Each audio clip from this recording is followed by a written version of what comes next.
शांत हो जाओ। देखो क्या कह रहा है क्वेश्चन नंबर 4 में रहमान की वर्तमान आयु पूछ रहा है, ठीक है। तो मान लीजिए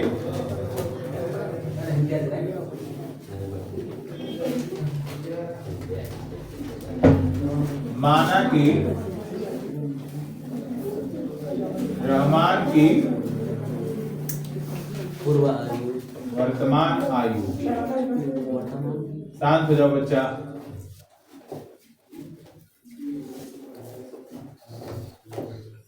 सही है, एक्स है। तो क्या बोला है फिर, कह रहा 3 वर्ष पूर्व, 3 वर्ष पहले। अभी तुम लोग की एज लमसम 14 साल होगी, ठीक है। 1 साल बाद 15 हो जाएगा। 14 साल अगर एज अभी है तुम्हारी, तो 3 साल पहले कितनी रही होगी? 3 साल 11 साल। क्या किया तुमने? घटा दिया। 14 में से 3 घटा दिए हो। तो उसी प्रकार से 3 वर्ष पूर्व रहमान की आयु कितना हो जाएगा? x माइनस 3 वर्ष में। सही है, कोई दिक्कत? फिर क्या बोला है? 5 वर्ष पश्चात, अभी तुम्हारी एज 14 साल है, 5 साल बाद कितने साल हो जाओगे? 19। क्या किया तुमने? जोड़े हो। तो 5 वर्ष पश्चात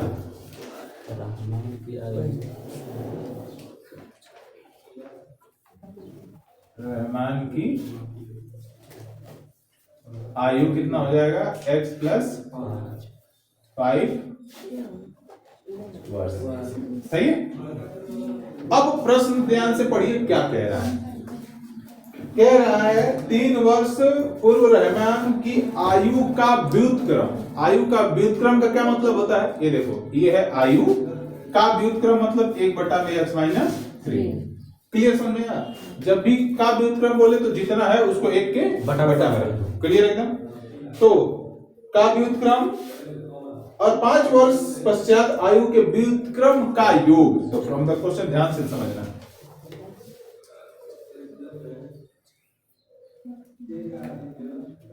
क्या रहमान के 3 वर्ष पूर्व की जो आयु है का व्युत्क्रम का और 5 वर्ष पश्चात जो आयु है उसका व्युत्क्रम का योग, दोनों जोड़ दिए कि नहीं जोड़ दिए? कितना है? 1/3 है। बस अब इसको हल कर लीजिए, हो गया, हमारा समीकरण बन गया। ले लीजिए x माइनस 3 x प्लस 3। तो जब इससे भाग देंगे तो ये कट जाएगा, ये सॉरी 5 है, यहाँ पे गलती से लिख दिए। तो x प्लस हो जाएगा 5, ये हो जाएगा, इससे भाग दीजिएगा, बचेगा x माइनस 3। ठीक है, ये हो जाएगा 1/3। जोड़ दीजिए, ये हो गया 2x माइनस 2 बटा में x square minus 3x plus 5x minus 15 equal to 1/3। Cross multiply करिए, ये हो जाएगा 6x माइनस 6, ये हो जाएगा x स्क्वायर, इन दोनों को जोड़ दीजिए प्लस 2x माइनस 15। सही है, इन दोनों को इधर लेके आइए 0, ये हो गया x स्क्वायर plus 2x minus 6x minus 15, ये माइनस है तो हो जाएगा प्लस। अरे हाँ, ऐसे सब गड़बड़ कर रहे हैं। ठीक है, ये हो गया x स्क्वायर, इन दोनों को हल कर जोड़ दीजिए तो क्या हो जाएगा? माइनस 4x, इन दोनों को जोड़ दीजिए तो माइनस 9 इक्वल टू 0। अब इसको किस विधि से बनाया जाए? पूर्णवर्ग विधि से बना दे। चलो ठीक, पूर्णवर्ग विधि से बना देते हैं। तो यहाँ कोई x स्क्वायर का कोफिशिएंट 1 के अलावा तो है नहीं, मतलब हमको जस्ट का जैसा चाहिए था वैसा पहले से ही है। तब हमें क्या करना होता है? आप इन दोनों को इस पे सेट करना है, p square plus 2p cube पे। तो हम मान लेते हैं कि ये वाला टर्म क्या है? ये है। तो p स्क्वायर बराबर क्या हो जाएगा? x स्क्वायर, और p बराबर क्या हो जाएगा? यस।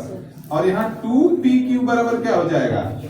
Minus 4x। तो Q बराबर क्या हो जाएगा -4x बटा में 2p। अब p का मान कितना है x से x कट गया, 2 से 2 कट गया, तो Q बराबर क्या आ गया -2। तो Q स्क्वायर बराबर क्या आ गया 4। सही है कि नहीं सही है? तो एक काम करते हैं 4 जोड़ देते हैं और 4 घटा देते हैं। तो ये हो जाएगा x square -4x plus 4 minus 9 equal to 0। तो ये हमारा क्या हो गया बच्चा, ये इसको एक साथ कर लेते हैं, तो ये हो जाएगा हमारा x -2 का होल स्क्वायर। इसमें से माइनस कॉमन कर लो तो ये दोनों क्या हो जाएगा प्लस हो जाएगा, और एक जोड़ के कितना हो जाएगा 13। होगा कि नहीं होगा? पर मेरे को यहाँ भी स्क्वायर चाहिए, तो मैंने क्या तरीका बताया था, करनी लगा के स्क्वायर कर। तो ये हो जाएगा तुम्हारा x -2 का होल स्क्वायर माइनस कर देते हैं। गड़बड़ ना हो रहा है?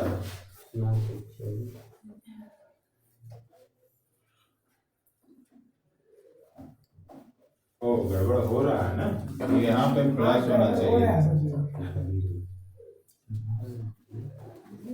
बोले कैसे रूट में आएगा, एज कभी राइट रूट में थोड़ी आएगा, आना होगा तो गड़बड़ा ना क्या,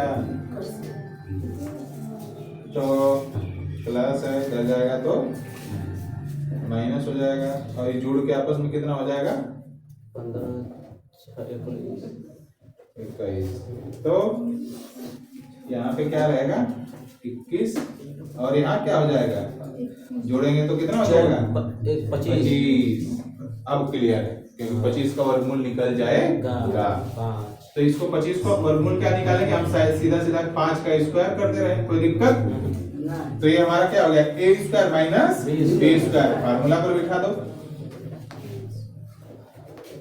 तो ये हो गया x -2 minus 5 into x -2 plus 5 equal to 0। दोनों को अलग अलग 0 के बराबर कर दीजिए, तो ये क्या हो गया x -7 इक्वल टू 0, और ये हो गया x प्लस 3 इक्वल टू 0। तो x बराबर क्या हो गया 7, और x बराबर क्या हो गया -3। तो बताओ इसमें से कौन अमान्य है?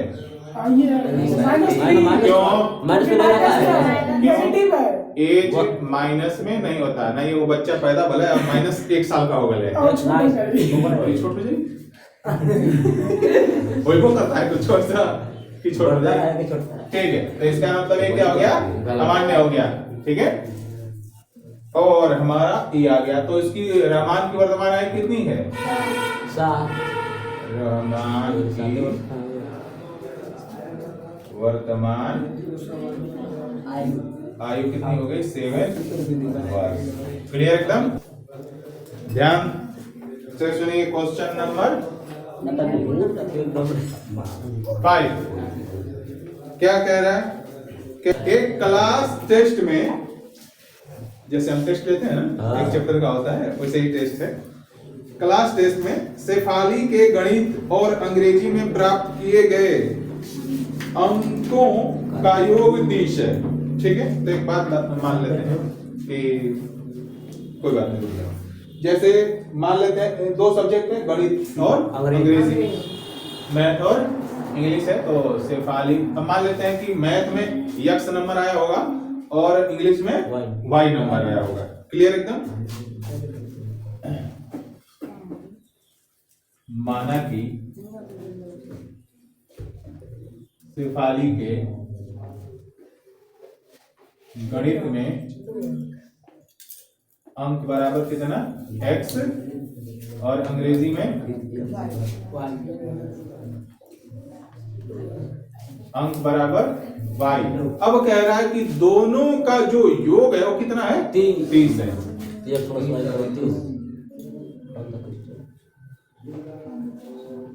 ये हो जाएगा x plus y equal to 30। Clear एकदम? तो मैंने बार बार कहा है कि जब भी द्विघात समीकरण में 2 चर दिखे तो एक चर को क्या कर देते हैं, हटा देते हैं। तो यहाँ से हम y का मान निकाल लेंगे और जहां पे रखना होगा वहां पे रख लिया जाएगा। क्लियर एकदम? ये हो जाएगा 30 माइनस x। अब क्या बोल रहा है, नेक्स्ट की तरफ बढ़ते हैं उसी सवाल में।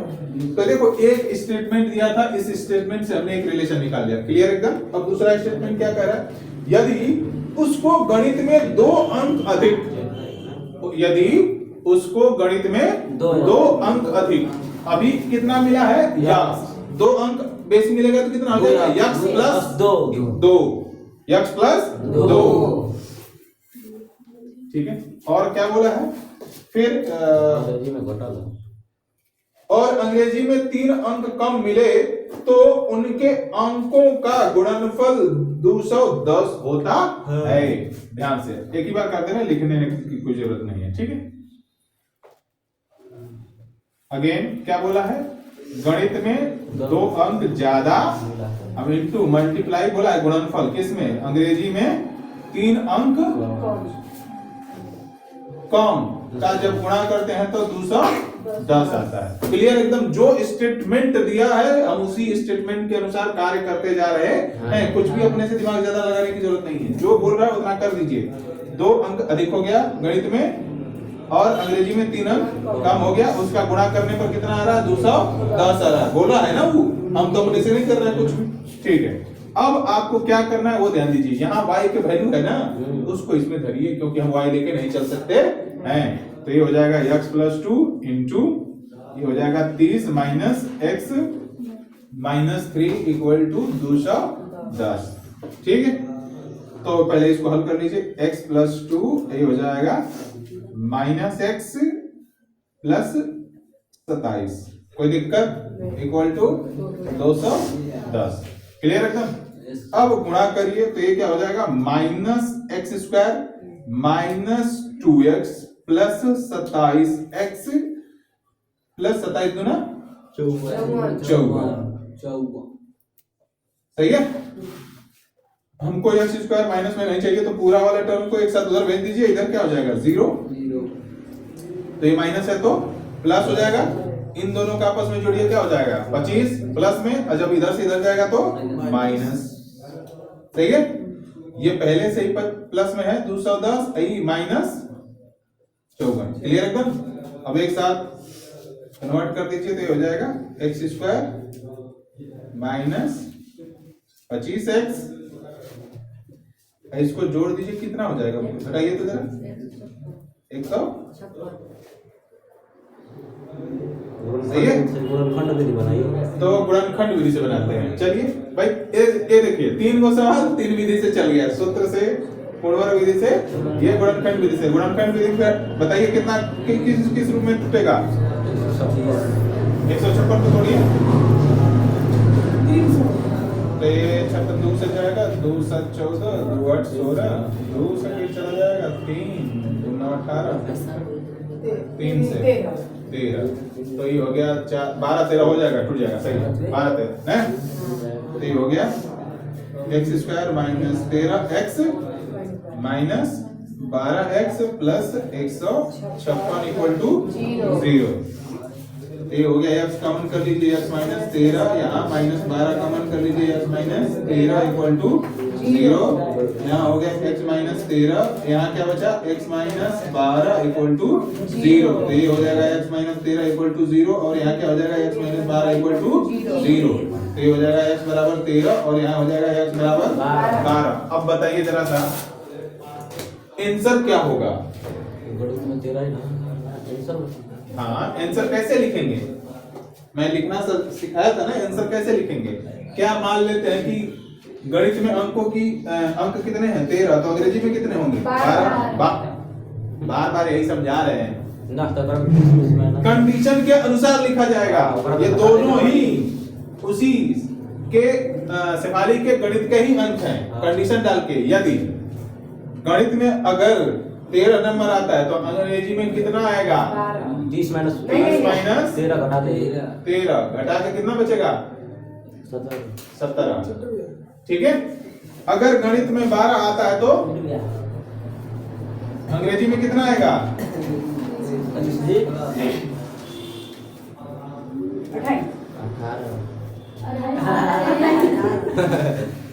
2 घटा दे, ठीक है। तो अब देखो यहाँ पे लिखोगे अतः शेफाली के गणित में अंक बराबर 13। अंग्रेजी में अंक कितना हो जाएगा? 17। ठीक है। या गणित में अंक कितना होगा? 12। अंग्रेजी में अंक कितना हो जाएगा? 18 हो जाएगा। क्वेश्चन नंबर 7 देखिए क्या कह रहा है। कह रहा है दो संख्याओं के वर्गों का अंतर 180 है। छोटी संख्या का वर्ग बड़ी संख्या का 8 गुना है, तो दोनों संख्याएं ज्ञात कीजिए। ठीक है। तो मान लीजिए, माना कि छोटी संख्या बराबर x है और बड़ी संख्या क्या है? y है। ठीक है। तो रिलेशन दे रखा है। ठीक है। तो भाई उसी रिलेशन का यूज करके हम आगे बढ़ लेते हैं। कह रहा है छोटी संख्या का वर्ग बड़ी संख्या के 8 गुने के बराबर है। यही बोला है ना। दूसरा स्टेप पढ़िए इसका। क्लियर क्या बोला है? छोटी संख्या का वर्ग बड़ी संख्या का 8 गुना है। इसका मतलब इसका जब वर्ग करेंगे इससे 8 के गुणा करेंगे तो ये आपस में बराबर हो जाता है। तो यहां से क्या निकल गया? हमारा y का मान निकल गया। तो x² बटे 8 इक्वल टू y। ठीक है। तो y उस वाले समीकरण में y के बदले में इतना रख सकते हैं कि नहीं रख सकते हैं? ठीक है। या तो हम x² का वैल्यू रख लेंगे, जो इस हिसाब से जो होगा देखा जाएगा। कहने से कि देख लेंगे, टेंशन नहीं है। ये वाला रखें कि ये वाला रखें, देख लिया जाएगा। चलो अगेन क्या बोला है?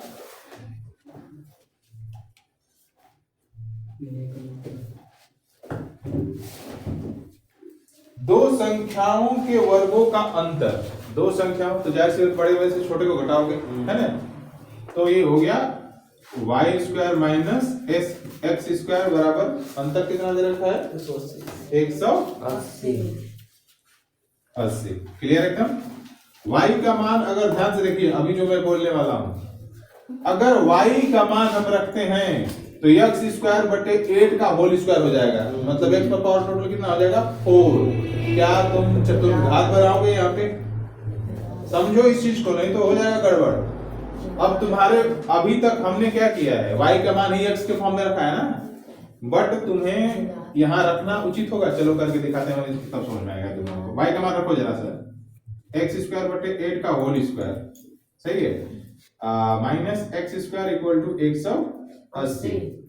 तो ये हल करोगे तो ये x पर पावर 4 हो जाएगा। अब बटे 64 माइनस x²। चलो चीजें समझ आ रही है।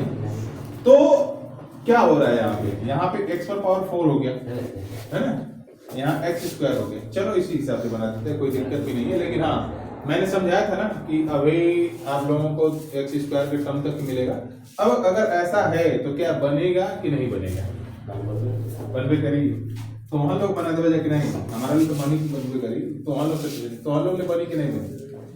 लासा ले लीजिए। चलिए इसी तरह बनाते हैं। x⁴ माइनस x², ये हो जाएगा, सॉरी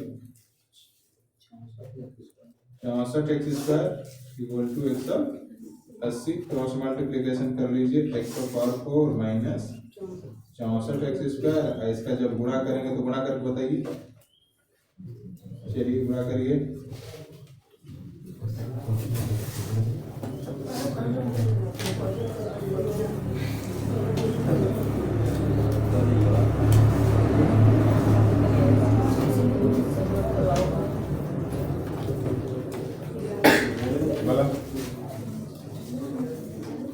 x² माइनस 64 x² गुणा करके कितना मिले? दो को गुणा कर रहा है। 11,520। देखो इसको इस सब ले आओगे तो प्लस का माइनस हो जाएगा, सही है। अब देखो, अब यहाँ से तुम्हें आगे का प्रोसेस क्या करना है। ये लंबा लंबा बहुत ज्यादा हो रहा है ना, तो गुणनखंड तोड़ने में भी दिक्कत होगा। अब इसी का दूसरा हिस्सा देखते चलो साथ में। यहाँ से हम इसका खेल अलग से बदल सकते हैं। कैसे, देखिए अभी एक इसको यहाँ क्या किया हमने, y का मान पुट किया तो x के फॉर्म में आ रहा है। अब इसी सवाल को दूसरे हिसाब से देखो, तो अब हमें क्या करना है ना कि x स्क्वायर का मान रखना है। किसका मान रखना है? x स्क्वायर का। तो यहाँ देखो y स्क्वायर, x स्क्वायर का मान कितना रखेंगे? 8 y इक्वल टू 180। अब इसको हल करो, तो ये हो गया y square minus 8y minus 180। ये बताओ गुणनखंड तोड़ना कौन इजी है, आई वाला कि आई वाला? अभी यहाँ पे देखो x पावर 4 है। अब इसको हम मानेंगे थोड़ा सा लेट, यहाँ पे मानेंगे कि x स्क्वायर बराबर क्या है, t है। तो ये क्या लिख सकते हैं, इसको ऐसे लिख सकते हैं x स्क्वायर का होल स्क्वायर, कोई दिक्कत, 4 हो जाएगा ना। तो ये हो जाएगा t square minus 64t minus 11,520। अब देखो मैंने क्या समझाया था, x पर पावर जब 4 वाला हो तो हम क्या करते हैं, उसको द्विघात समीकरण में कन्वर्ट करते हैं। बताया था कि नहीं बताया था? बदल गया कि नहीं बदल गया? पर मुसीबत अभी भी इसी में ज्यादा है। इसका गुणनखंड करना इजी होगा या इसका करना होगा? या सूत्र विधि लगाओगे तो कौन गुणा भाग करने में ऐसा नहीं पड़ेगा, आई वाला कि आई वाला? तो तुम लोगों को देखो कौन प्रोसेस लेके चलना है। हमारे हिसाब से ये प्रोसेस बहुत बढ़िया है, ठीक है। तो हम इसको छोड़ दे रहे हैं, ठीक ना। इस प्रोसेस को जो इजी हो उस हिसाब से आगे बढ़ जाया जाता है। अब काहे, अच्छा एक बात बताओ, अगर तुम्हारा 1 किलो सामान कहीं दूर लेके जाना है तो वो इजी होगा कि 50 किलो लेके जाएंगे तो 1 किलो? क्या बोला? ठीक है, गुणनखंड करो इसका 180 का।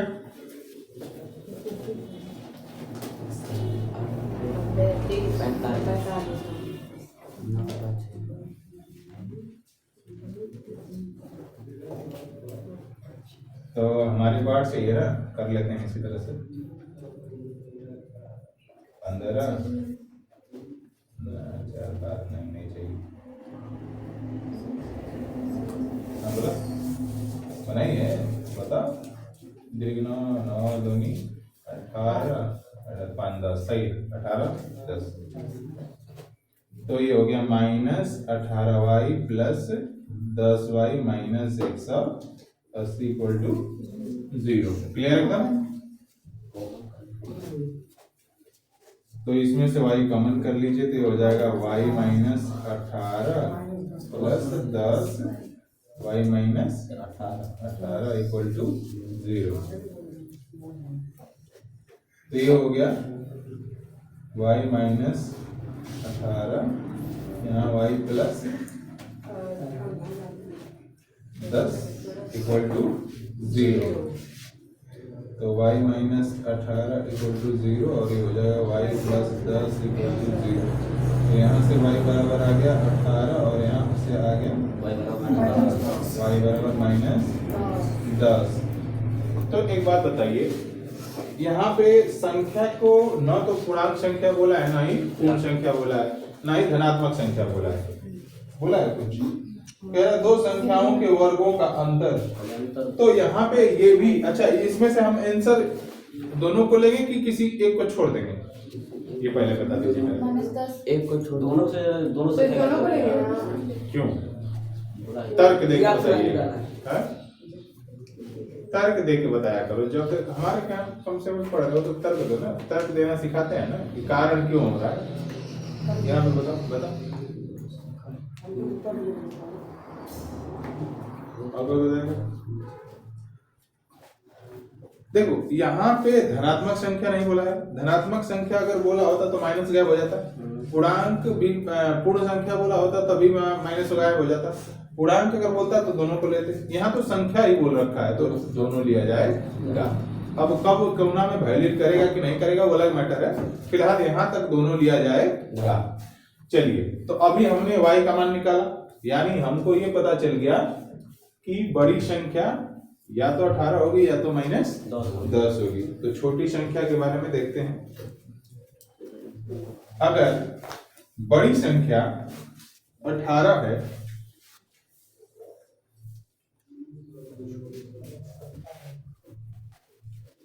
इफ x बराबर क्या है 18, देन सॉरी y बराबर है ना, देन x बराबर क्या हो जाएगा? तो हमारे पास क्या था रिलेशन, ये है रिलेशन, है ना? तो एक्स स्क्वायर बराबर 8 गुणे 18, सही है?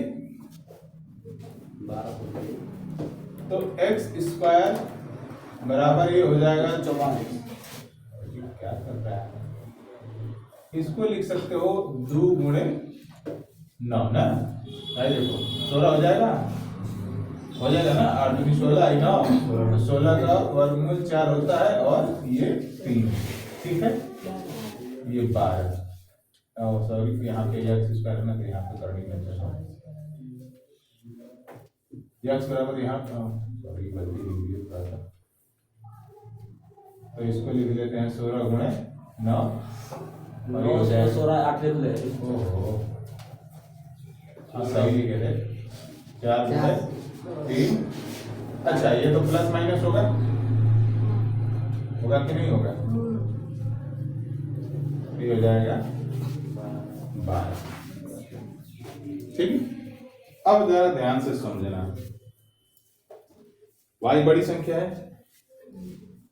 अगर प्लस 12 लेंगे तो इससे छोटी ही होगा, होगा कि नहीं होगा?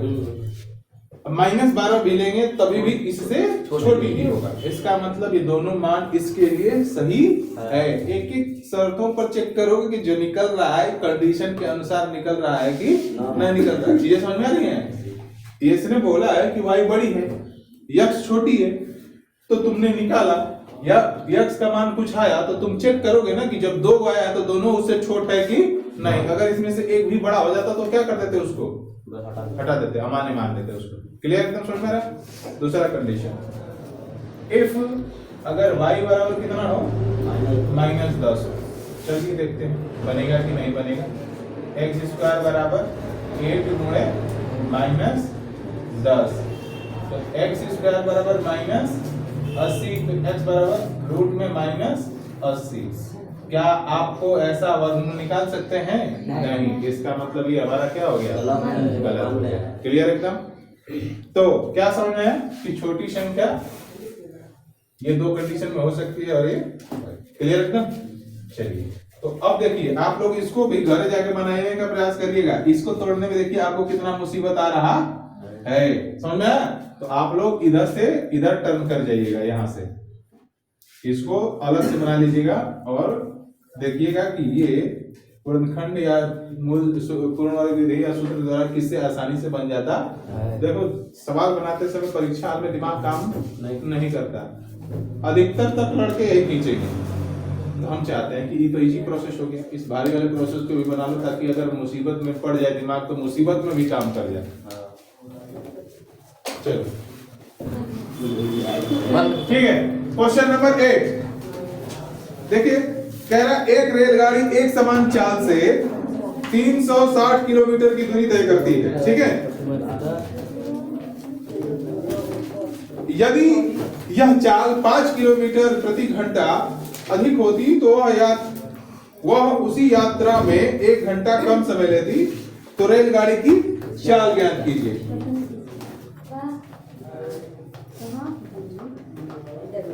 माना कि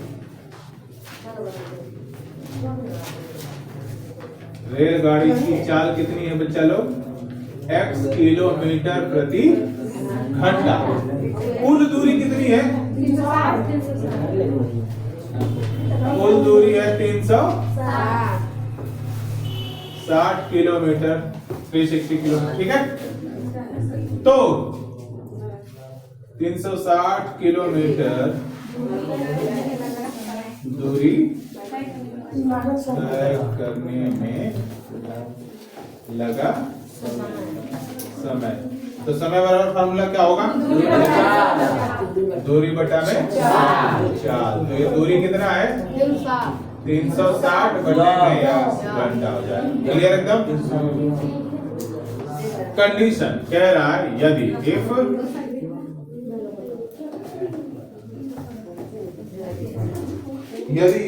चाल 5 किलोमीटर अधिक होती है।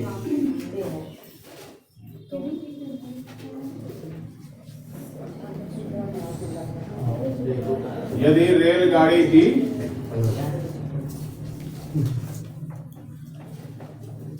चाल 5 किलोमीटर प्रति घंटा अधिक होती तो नवीनतम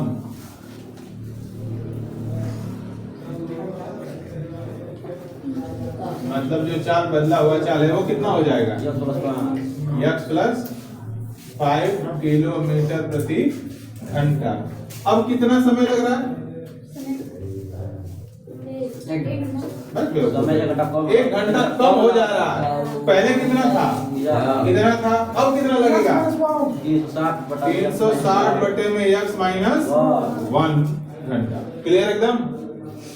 दूरी अभी भी कितनी है? उतनी ही है। क्लियर? चूंकि 4 बराबर क्या हो जाएगा? दूरी बटा में समय। सही है? तो चाल यहाँ पे कितना है? x प्लस 5 दूरी नो चेंज। समय कितना लग गया? 360 बटे में x माइनस। क्लियर एकदम? अब इसको केवल आपको हल कर देना है। कितने लोग यहाँ से प्रोसेस आगे बढ़ाने में सक्षम है? यहाँ के बाद कितने लोग बना लेंगे? बस एक क्या बात है, ना के काट दिया। चल लासा लो इस नीचे वाले का।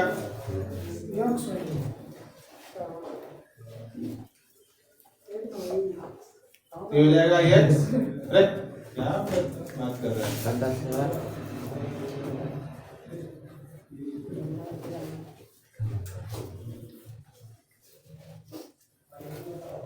ये हो जाएगा माइनस x।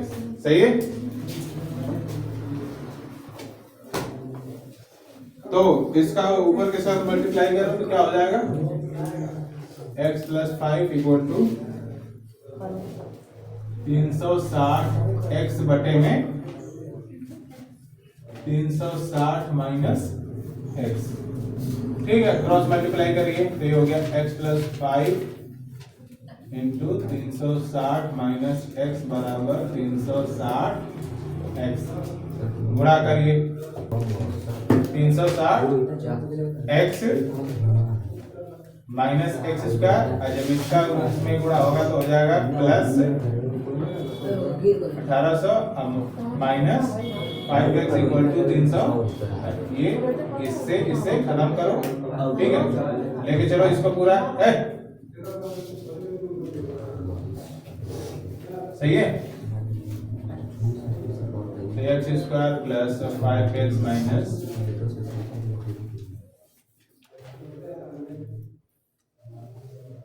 गुणनखंड करो। कौन से विधि से बनाओगे?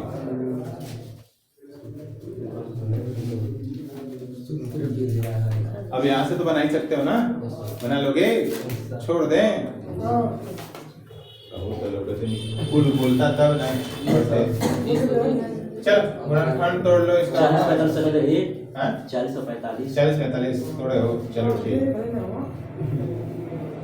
X square minus 40x plus 45x minus 1800 equal to 0। ठीक है, कॉमन कर लो।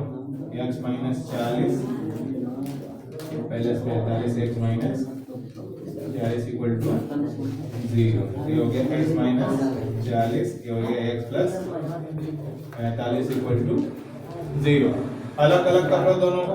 ठीक है, x माइनस 40 इक्वल टू 0 और x बराबर 40। यहाँ x प्लस 45 इक्वल टू 0 और x बराबर माइनस 45। तो पहली बात, चाल कभी भी माइनस में नहीं होती। गाड़ी माइनस 10 मीटर पर सेकंड की स्पीड से चलती है, ऐसा कभी बोला किसी ने? नहीं में। इसका मतलब ये क्या हो गया? अमान्य हो गया। तो गाड़ी की चाल कितनी हो गई? 40 किलोमीटर प्रति घंटा।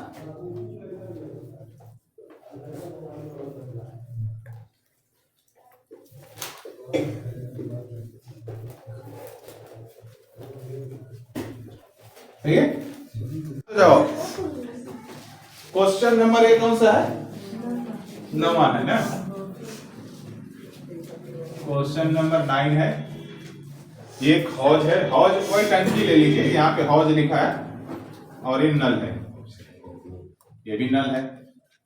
ये कम समय व्यास वाला नल है, ये बड़ा व्यास वाला है।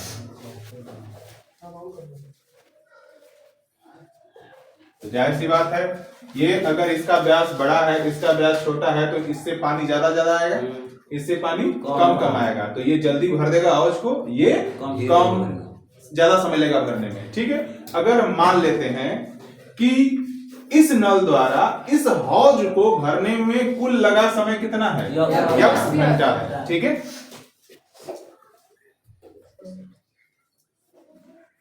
माना कि बड़े व्यास वाले नल द्वारा हौज को भरने में लगा समय बराबर कितना है, x घंटा है। क्लियर एकदम। तो छोटा नल ज्यादा समय लेगा और साफ साफ बोल रहा है कि जो बड़ा व्यास वाला नल है छोटे व्यास वाले नल से कितना घंटा कम समय ले रहा है, कितना 10 घंटा कम समय ले रहा है। इसका मतलब ये 10 घंटा पहले ही इससे भर जाएगा, यानी ये ज्यादा 10 घंटा ज्यादा समय लेने वाला है। क्लियर एकदम। तो इसको मान लेते हैं तथा छोटे व्यास वाले नल द्वारा हौज को भरने में लगा समय कितना हो जाएगा, x प्लस 10 घंटा। क्लियर एकदम। अब चीजें आगे ले चलते हैं, इसको यहीं रहने दो या यहीं पे लिख ही लेते हैं इसके लिए। बड़े नल द्वारा तो 1 घंटे में बड़े व्यास वाले नल द्वारा भरा गया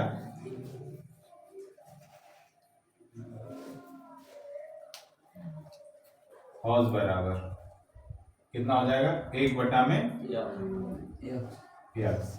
ठीक है,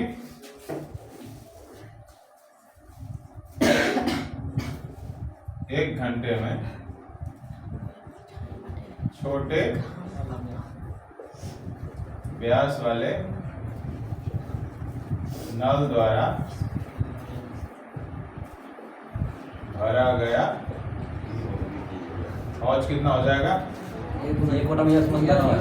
छोटे व्यास वाला द्वारा 1 घंटे में कितना हौज भरेगा, 1/x प्लस 10। सही है। अब दोनों नल मिलके कितने घंटे में हौज को भर दे रहे हैं, 8/75। बेटा बोल गया है, क्योंकि दोनों नल मिलकर बीच में मत बोल बचवा, मतलब मार देंगे हम, तुरंत मार देंगे। लिख लेने थे, उसके बाद हम बता रहे हैं तुम लोग। दोनों नल मिलकर हौज को भरने में, चुप हो जाओ तुम लोग। हौज को भरने में लगा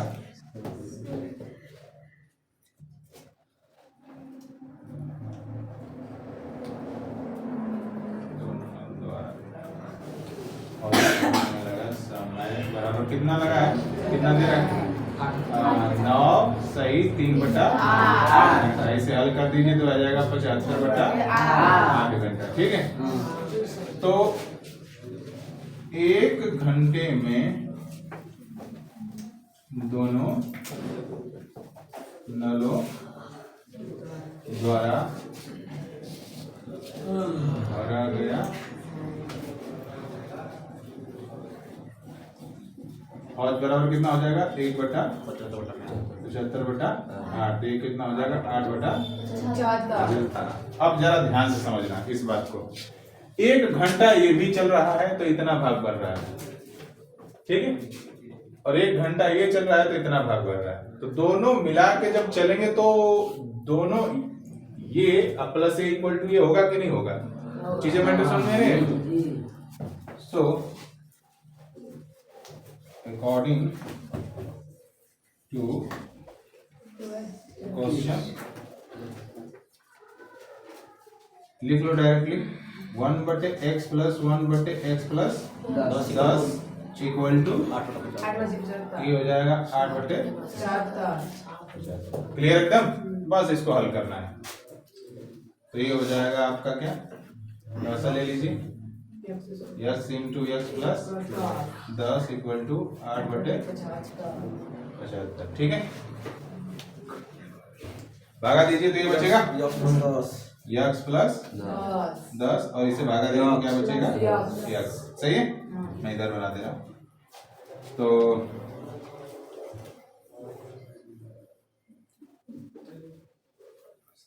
ये हो जाएगा 2x प्लस 10 बटे में x स्क्वायर प्लस 10x इक्वल टू 8/75। ठीक है, कटेगा पिटेगा नहीं ना, चुपचाप गुणा करिए पहले।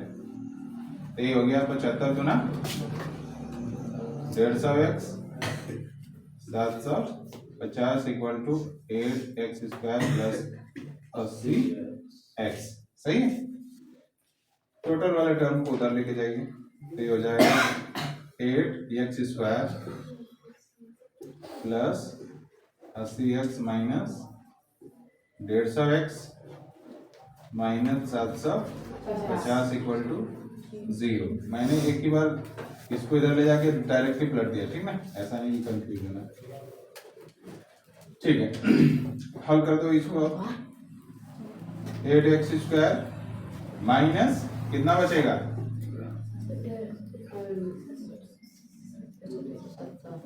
है 970।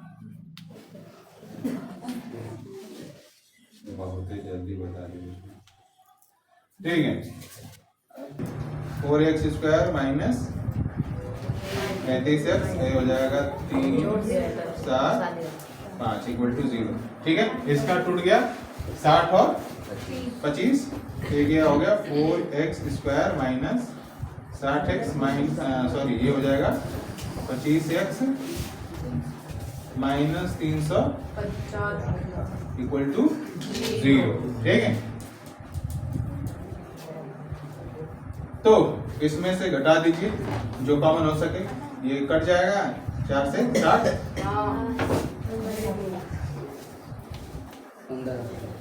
15 चौके 60 x, तो ये हो जाएगा x माइनस 15 प्लस 25 कॉमन कर दीजिए तो यहाँ भी बचेगा x माइनस 15 इक्वल टू 0। सही, तो यहाँ हो गया x minus 15 into 4x plus 25 equal to 0। ठीक है, देख लो जैसे, तो दोनों को अलग अलग कर लीजिए 0 के बराबर। तो x माइनस 15 इक्वल टू 0 और x plus 4x plus 25 equal to 0। तो यहाँ से x बराबर क्या हो गया प्लस 15 और यहाँ x बराबर क्या हो गया माइनस 25 बटा में 4। पहली बात कि समय कभी भी निगेटिव नहीं होता, तो ये हो गया अमान्य। ठीक है, और ये हमने क्या मान रखा है, बड़े व्यास वाले नल द्वारा हौज को भरने में लगा समय। ठीक है, तो अगर बड़े व्यास वाले नल द्वारा हौज को भरने में लगा समय कितना हो जाएगा 15 घंटा। ठीक है, तो छोटे नल, छोटे व्यास वाले नल द्वारा हौज को भरने में लगा कितना समय हो जाएगा, व्यास प्लस 10 यानी 15 प्लस 10 यानी टोटल कितना घंटा 25 घंटा। ठीक, बता क्वेश्चन नंबर, ये दिख रहा है ना, क्वेश्चन नंबर 10। ठीक है, क्या कह रहा है, मैसूर और बेंगलोर के बीच दो जगह है, मैसूर और बेंगलोर के बीच 132 किलोमीटर यात्रा करने में एक एक्सप्रेस रेलगाड़ी सवारी गाड़ी से 1 घंटा कम समय लेती है। एक्सप्रेस है तो जाहिर सी बात है तेज चलेगी, और सवारी गाड़ी है तो थोड़ा स्लो चलेगी। तो जो ज्यादा तेज चलेगा वो कम समय लेगा, और जो धीरे चलेगा वो ज्यादा समय लेगा। तो कह रहा है कि जो एक्सप्रेस गाड़ी है सवारी गाड़ी से 1 घंटा कम समय लेती है। कह रहा है मध्य के स्टेशनों पर ठहरने के समय पर ध्यान न दिया जाए। ठीक है, यानी जो बीच में बहुत सारे स्टेशन होंगे तो उस पर 2-2 मिनट रुकती है ना, 2 मिनट क्या 5 मिनट रुकता है, तो मान के चलिए कि इस पे कह रहा है फोकस न कीजिए। ठीक है, यदि एक्सप्रेस रेलगाड़ी की औसत चाल सवारी गाड़ी की औसत चाल से 11 किलोमीटर प्रति घंटा अधिक हो तो दोनों रेलगाड़ियों की औसत चाल ज्ञात कीजिए। ठीक है, तो एक काम कर लेते हैं, मान लेते हैं कि सवारी गाड़ी की औसत चाल कितनी है, माना कि सवारी रेलगाड़ी की औसत चाल कितनी है, x किलोमीटर प्रति घंटा। तो एक्सप्रेस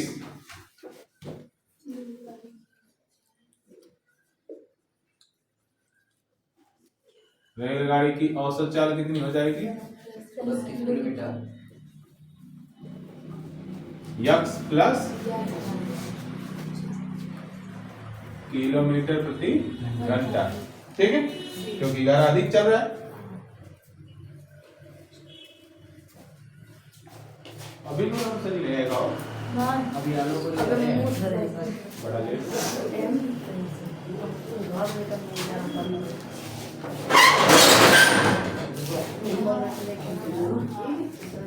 ठीक है सन, तो ये हो गया। उसके बाद क्या बोला है, जो एक्सप्रेस रेलगाड़ी है वो सवारी गाड़ी से 1 घंटा कम समय लेती है। कितना दूरी तय करने में, 132 किलोमीटर की दूरी तय करने में ये इससे 1 घंटा कम समय लेती है। क्लियर एकदम। तो कैसे निकालेंगे, अब जरा दिमाग लगाते हैं। हमारे पास ये कुल दूरी है, ये इनकी चाल है, ये इनकी चाल है, तो इनके द्वारा लिया गया समय निकाल लेते हैं, फिर इनके द्वारा लिया गया समय निकाल लेते हैं। तो चलिए निकाल लेते हैं। पहले सवारी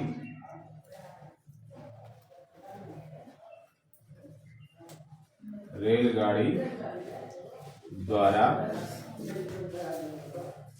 यहां लिख लेते हैं, एम मतलब मैसूर, अभी मतलब बेंगलोर। सवारी गाड़ी रेलगाड़ी द्वारा मैसूर से बेंगलोर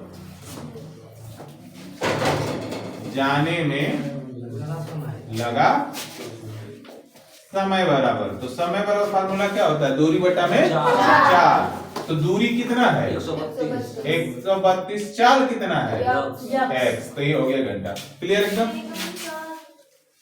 तो ऐसा जी नहीं है, अब वो बैठा इधर। ठीक है,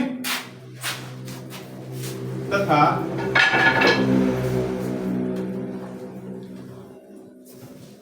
एक्सप्रेस रेलगाड़ी द्वारा मैसूर से बेंगलोर जाने में लगा समय कितना हो जाएगा, ये 132 बटा में x प्लस 11। क्लियर एकदम, घंटा। अब जरा दिमाग लगाओ, एक्सप्रेस है कम समय लेता है, तो अगर हेकरा समैया में से ही समैया को घटाएंगे तो कितना बचेगा, 1 बचेगा कि नहीं बचेगा। बोला है ना कि ये ज्यादा समय ले रहा है, 1 घंटा, इसे अकॉर्डिंग टू क्वेश्चन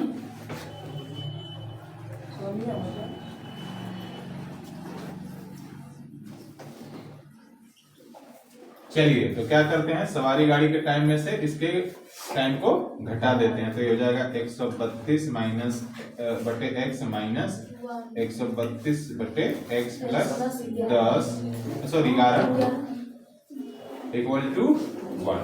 बस इसको हल कर देना। क्लियर? चलिए कोई बात नहीं, लॉसा ले लीजिए। तो ये क्या हो जाएगा, x इंटू एक्स प्लस 11, तो ये हो जाएगा 132 x प्लस 11 माइनस 132 x, ठीक है, इक्वल टू 1। ये हो गया 132 x plus 132 multiply by 11 minus 132 x बटे x square plus 11x equal to 1। ये इससे खत्म हो गया। क्लियर? ठीक है, तो ये क्या हुआ, 2 3 5 4x, ठीक है, क्रॉस मल्टीप्लाई कर दीजिए, हो गया एक्स स्क्वायर प्लस 11x। इसको इधर ले जाके लिख दीजिए, तो हो जाएगा x square plus 11x minus 1452 equal to 0। किस विधि से इसको बनाना चाहेंगे आप? गुणनखंड विधि से तोड़े हैं आप लोग? ठीक है, तो बताइए फिर किस किस पार्ट में टूटा है? हम तोड़े हैं सूत्र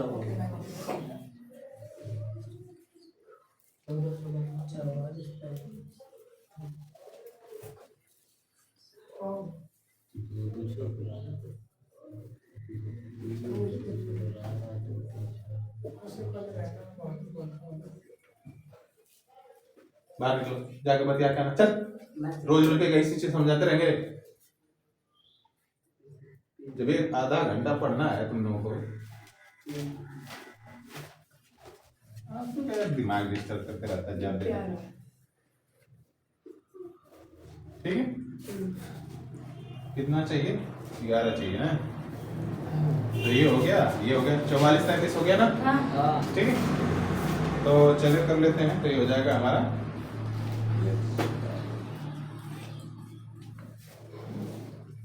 x square minus 33x plus 44x minus 1452 equal to 0। x minus 33 plus 44x minus 33 equal to 0। ये हो गया x माइनस 33 यहाँ पे और इंटू यहाँ x प्लस 44 इक्वल टू 0, ठीक है। तो हल कर लीजिए इसको पहले, तो x माइनस 33 इक्वल टू 0 और x प्लस 44 इक्वल टू 0।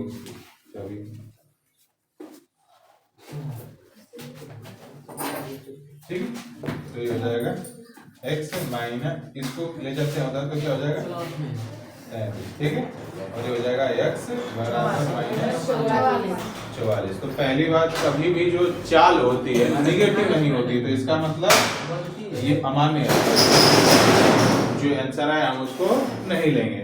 हमारा आंसर क्या हो गया, 33। यक्स किसको माने हैं, सवारी गाड़ी की औसत चाल को। अतः सवारी गाड़ी की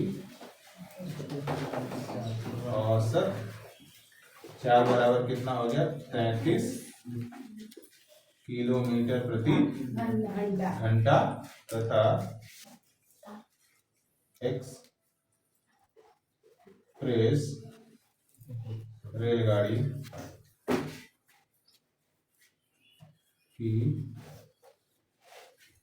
औसत चाल कितना हो जाएगा, यक्स प्लस कितना था 11, ये हो जाएगा 33 प्लस 11 इक्वल टू 44 किलोमीटर प्रति घंटा। क्लियर एकदम, ठीक है।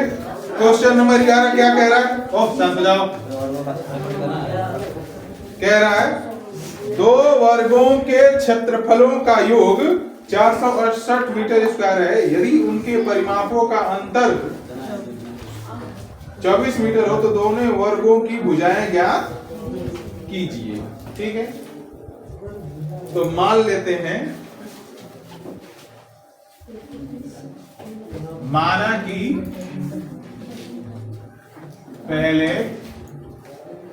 वर्ग की भुजा कितनी है, x मीटर है, तथा दूसरे वर्ग की भुजा कितनी है, y मीटर है। सही।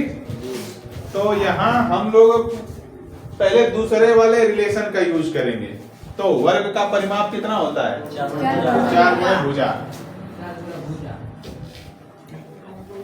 अकॉर्डिंग टू क्वेश्चन बोला है उनके परिमापों का अंतर। अब हमको ही नहीं पता है कि x बड़ा है या y बड़ा है, किस भुजा मतलब किस वर्ग की भुजा बड़ा है। तो मान के चलते हैं कि x से हमारा बड़ा है। ठीक है, तो हाँ मान के लेते हैं। तो ये क्या कर रहा है, पहले वर्ग का परिमाप कितना हो जाएगा 4x, पहले वर्ग का परिमाप कितना होगा 4 गुणे भुजा माइनस दूसरे 4y वर्ग का परिमाप 4y का अंतर 24।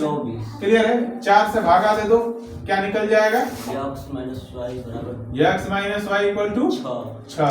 तो y का वैल्यू हम निकाल लेंगे ताकि रखेंगे, तो ये हो जाएगा x minus 6 equal to y। तो y बराबर x माइनस 6 हम पुट कर देंगे रिलेशन में जो आगे आएगा। ठीक है, अगेन क्या बोला है, बोल रहा है दोनों वर्गों के क्षेत्रफलों का योग, दोनों वर्गों के क्षेत्रफलों का योग। क्षेत्रफल का इसके निकलता है भुजा स्क्वायर। तो पहले का क्या हो जाएगा क्षेत्रफल x स्क्वायर प्लस दूसरे का क्या हो जाएगा y स्क्वायर। कितना है 468, यही है ना। चलिए हो गया हमारा काम। तो ये हो गया x स्क्वायर प्लस y की जगह पर क्या रख लेंगे, x माइनस 6 का होल स्क्वायर इक्वल टू 468। ठीक है, ये हो गया x स्क्वायर प्लस x स्क्वायर plus 2 minus x into 6 plus 6 का स्क्वायर इक्वल टू 468। तुम लोग इसको हल कर दो, मैं देखना चाह रहा हूँ तुम लोग बना ले रहे हो कि नहीं बना ले, नहीं मत बनाओ, बना दे बना दोगे, चलो ठीक है बनाओ। ठीक है बना के दिखाइए, घटाओ इसको 2x स्क्वायर माइनस 12x, इसको घटाओगे तो कितना बचेगा माइनस 430। ठीक है, 2 से भागा दे दो, ये हो गया x square minus 6x minus 216 equal to 0। गुणनखंड प्रोसेस ले लीजिए, तो हो जाएगा 216, 2 से 2 कम 8,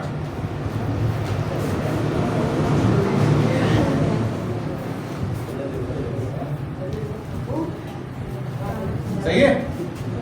ये हो गया, हमको 6 के फॉर्म में तोड़ना है तो ये कैसे ले लेते हैं,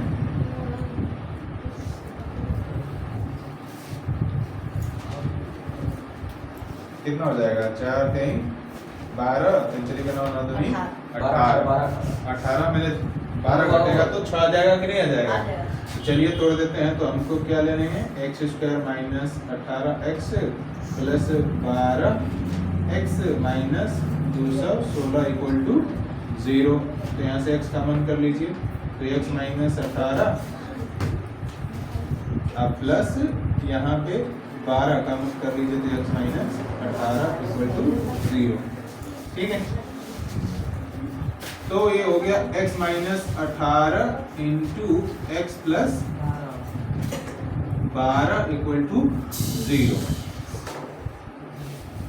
अलग अलग जीरो कर लीजिए, 0 के बराबर x minus 18 equal to 0, x plus 12 equal to 0। तो x बराबर 18 और ये हो जाएगा x बराबर माइनस 12। तो पहली बात की भुजा की लंबाई कभी भी माइनस में नहीं होती, तो इसका क्या मतलब हुआ कि ये अमान्य हो गया। क्लियर एकदम। तो हमारा जो पहले वर्ग की भुजा है वो कितना है 18 मीटर है। सेंटीमीटर दे रहा है कि मीटर दे रहा है, मीटर दिया। अतः पहले वर्ग की भुजा बराबर 18 मीटर तथा दूसरे वर्ग की भुजा बराबर कितना है x माइनस 6, तो ये हो गया हमारा 18 minus 6 equal to 12 metre. Clear एकदम? हो गया कि नहीं हो गया? चलो था।